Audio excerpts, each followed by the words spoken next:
Hello बच्चों, let's read the question. सो इस question में बोला गया है कि लार्ज प्रोपोर्शन ऑफ इन्फेंट्स जो हैं they remain free from potent infection at least 3 months after birth.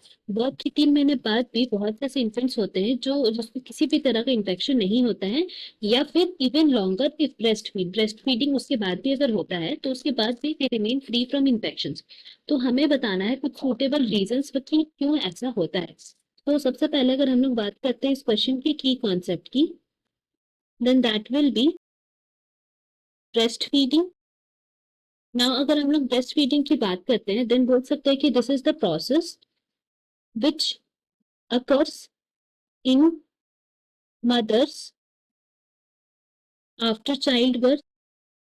Child birth के बाद जैसे कि हम लोग जानते हैं कि चाइल्ड को सिर्फ मिल्क जो मदर्स के थ्रू मिलता है वही मिलना चाहिए। सो इसी प्रोसेस को हम लोग बोलते हैं ब्रेस्ट फीडिंग। ना ब्रेस्ट फीडिंग जो है this help to protect the infants from infection. क्यों इन्फेक्शन से बचाता है ये? बिकॉज जो ब्रेस्ट मिल्क होता है that contain some antibodies and other various kind of factors which strengthen the baby's immune system. तो वो antibodies contain करता है जो कि क्या किसमें हेल्प करता है? To strengthen baby's immune system. Baby के इम्यून सिस्टम को स्ट्रेंथन करने में ये हेल्प करता है। दैट इज द रीजन हम लोग बोल सकते हैं कि क्या होता है। सम ऑफ द फैक्टर्स अगर हम लोग बात करें कि फर्दर किस वेज के थ्रू ये होता है, देन हम लोग बोल सकते हैं कि सबसे पहला वे तो हम लोग यहाँ बात कर चुके हैं, दैट इज एंटीबॉडीज। बिकॉज क्या होता है कि जैसे ही ब्रेस्ट फीडिंग करती है mothers to the child, then they pass some of these antibodies from mother to baby. And ये फिर पैथोजेंस, अगर किसी भी तरह का इन्फेक्शन बाई चांस हो जाता है तो उनसे फाइट करने में हेल्प करता है।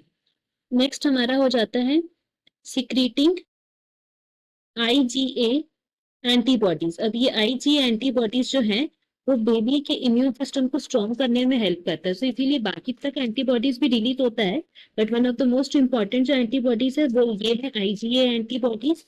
नेक्स्ट हमारा क्या हो जाता है? Immune cells.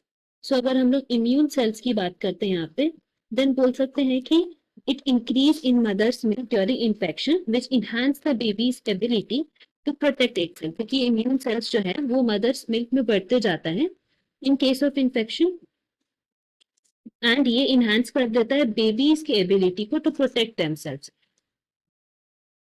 नेक्स्ट हमारा हो जाता है ओलिगोसैचराइड्स। क्योंकि जो मिल्क वो मदर्स प्रोवाइड करती है उसमें ओलिगोसैचराइड्स प्रेजेंट रहते हैं। सो ये ओलिगोसैकेराइड्स जो शुगर चेन्स है वो भी हेल्प करता है तो इन्फेक्शन से बचाने के लिए। साथ ही साथ हम लोग बोलते हैं कि मिल्क जो है वो उसमें लैक्टोज कंटेंट रहता है। सो मिल्क शुगर जो है वो भी सपोर्ट करता है हेल्दी बैलेंस ऑफ स्टमक में जो बैक्टीरिया प्रेजेंट रहता है उसके लिए।